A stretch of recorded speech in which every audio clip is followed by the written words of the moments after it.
नमस्कार दोस्तों, कैसे हो सभी। जैसा कि आज की इस वीडियो के थंबनेल में आपने देखा होगा, आज के इस वीडियो में मैं आपको कुछ ऐसे केमिकल के नाम बताने वाला हूँ जिनको आप आपके डिटर्जेंट लिक्विड में यूज़ करते हो तो आपके डिटर्जेंट लिक्विड की पावर काफ़ी बढ़ जाएगी, सफाई की क्षमता बढ़ जाएगी और जो दाग होते हैं उसे हटाने की क्षमता बढ़ जाएगी। ये इन्फॉर्मेशन वीडियो, इसमें मैं केमिकल जो बताने वाला हूँ ये एंजाइम नहीं है, मैं ये बात पहले क्लियर कर देता हूँ।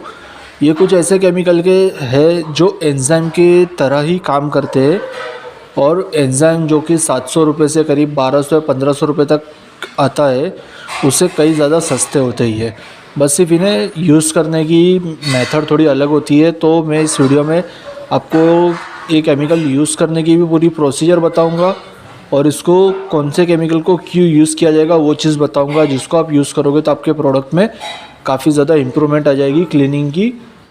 तो शुरू करेंगे। और यार, मैंने इसके पहले एक वीडियो मैंने अपलोड किया था जिसमें मैंने पूछा था कि आपको किस टाइप के वीडियो चाहिए, फॉर्मुलेशन वीडियो या इन्फॉर्मेशन वीडियो। तो यार, एक भाई साहब ने मुझे कमेंट किया था कि सर ज़्यादा करके लोगों को फॉर्मुलेशन वीडियो ही चाहिए होते, इन्फॉर्मेशन, केमिकल की इन्फॉर्मेशन किसी को इंटरेस्ट नहीं होता। अब ये बहुत ही ज़्यादा मेरे ख्याल से तो दुख की बात है कि यार आपको काम करना है केमिकल के साथ में और केमिकल की इन्फॉर्मेशन जानने में इंटरेस्ट नहीं है। खैर, जो लोग इंटरेस्ट ले रहे थे उनके लिए तो अच्छा ही है, वो लोग ये वीडियो में इंटरेस्ट लेंगे ही। और बाकी ये चैनल को अगर पहली बार विज़िट कर रहे हो तो चैनल को सब्सक्राइब कर दीजिएगा और आगे भी बहुत से वीडियोस आएंगे और भी नए नए फॉर्मुलेशन में आएंगे और कुछ इन्फॉर्मेशन वीडियोस भी आएंगी। और ये वीडियो अगर पूरा देखने के बाद आपको अच्छा लगे तो वीडियो को लाइक ज़रूर कर दीजिएगा। तो शुरू करेंगे आज का वीडियो।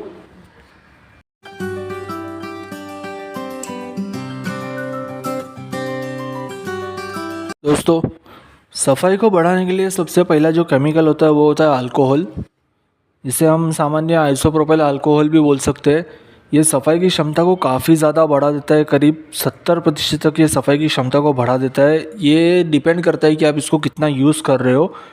और साथ ही साथ ये एक ईज़िली अवेलेबल प्रोडक्ट है केमिकल में, जो कि आसानी से मिल जाता है और बहुत ही सस्ता होता है। अब इसको आपके प्रोडक्ट को न्यूट्रलाइज़ करने के बाद, जो भी आप डिटर्जेंट लिक्विड में एसिड स्लरी और उसके साथ जितने भी अल्कलीन प्रोडक्ट लेते हो और उसको न्यूट्रलाइज़ करते हो, उसके बाद आप इसको आवश्यकता के अनुसार इस्तेमाल कर सकते हो, जितनी भी आपको ज़रूरत पड़ती है। अगर आप सफाई की क्षमता को और ज़्यादा बढ़ाना चाहते हो तो इसकी मात्रा को और भी ज़्यादा बढ़ा सकते हो। बेसिकली 1 लीटर के बैच में आप 5 से 10 ग्राम तक आइसोप्रोपाइल अल्कोहल या फिर ज़्यादा से ज़्यादा 50 ग्राम तक इसको यूज़ कर सकते हो। अगर आपको और भी ज़्यादा सफाई बढ़ानी है तो आप इसको और भी ज़्यादा यूज़ कर सकते हो। दाग हटाने के लिए हमारा दूसरा जो केमिकल यूज़ किया जा सकता है उसका नाम है एसिटिक एसिड। एसिटिक एसिड को भी आप दाग हटाने के लिए यूज़ कर सकते हो। इसको यूज़ करने की जो मात्रा होती है 10% तक आप रख सकते हो, जो भी आपका प्रोडक्ट है उसके हिसाब से, जितने भी लीटर का प्रोडक्ट बनाओ उसके हिसाब से। और साथ ही साथ ये बहुत ही अच्छा दाग हटाने का काम करता है रेशम और ऊन के कपड़ों में। अगर इसके अलावा आप कपास के या फिर लिनन के कपड़ों में यूज़ करना चाहते हो तो इसको 2 भागों में पानी से बांट देना होता है। यानी कि अगर आप 10 ग्राम एसिटिक एसिड ले रहे हो तो साथ ही आपको 10 ग्राम पानी लेना होगा, उसमें आप इसको बांट के फिर आप यूज़ कर सकते हो। ये बहुत ही अच्छी चीज़ होती है। हाँ, अगर in case acetic acid use करने पे ये कपड़ों में रंग छोड़ने लगता है या फिर कपड़ों के रंग बदलने लगता है तो इसमें आपको एमोनिया यूज़ करना पड़ सकता है। इसके बाद हमारा दाग हटाने के लिए एक तीसरा केमिकल है, वो है विनेगर। विनेगर भी बहुत ही अच्छा, आसानी से पाया जाने वाला केमिकल है, जो कि सफाई भी अच्छी देता है और दाग हटाने का काम भी अच्छा करता है। इसमें 5% तक एसिटिक एसिड का घोल होता है और इसे पतला किया जाना चाहे यदि अगर आप इसे कपास या लिनन पे इस्तेमाल करना चाहते हो।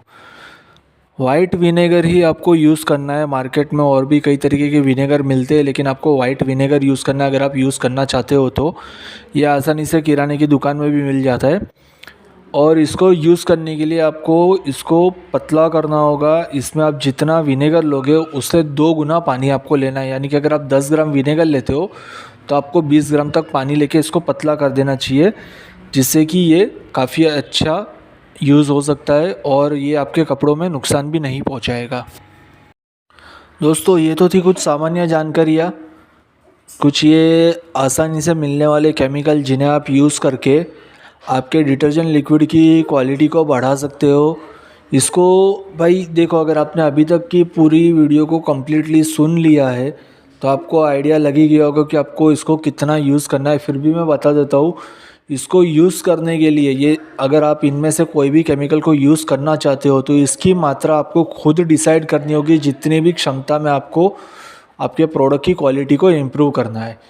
दूसरी चीज़, अगर आप एसिटिक एसिड या फिर वाइट विनेगर या फिर साइट्रिक एसिड जिसे बोल सकते हैं, अगर आप उसको यूज़ करना चाहते हो आपके प्रोडक्ट में, तो ध्यान रहे कि आपको पीएच का भी ध्यान रखना होगा, क्योंकि एसिटिक एसिड या फिर विनेगर जो भी एक तरीके का साइट्रिक एसिड भी कहा जा सकता है, इसका पीएच जो होता है वो एसिडिक होता है, 7 से अंदर होता है। तो आप अगर इसको आपके प्रोडक्ट में यूज़ करते हो तो आपके प्रोडक्ट का पीएच डाउन हो सकता है, तो आपको प्रोडक्ट का भी पीएच का भी ध्यान रखना है। ये थी कुछ सामान्य जानकारियाँ। बाकी फिर मैं मिलूँगा अगले वीडियो में कुछ नए फॉर्मुलेशन और कुछ नई इन्फॉर्मेशन के साथ। तब तक के लिए टेक केयर। और वीडियो अगर अच्छी लगी हो तो यार वीडियो को लाइक ज़रूर कर दीजिएगा, और चैनल को पहली बार विजिट कर रहे हो तो चैनल को सब्सक्राइब कर दीजिएगा। Thank you.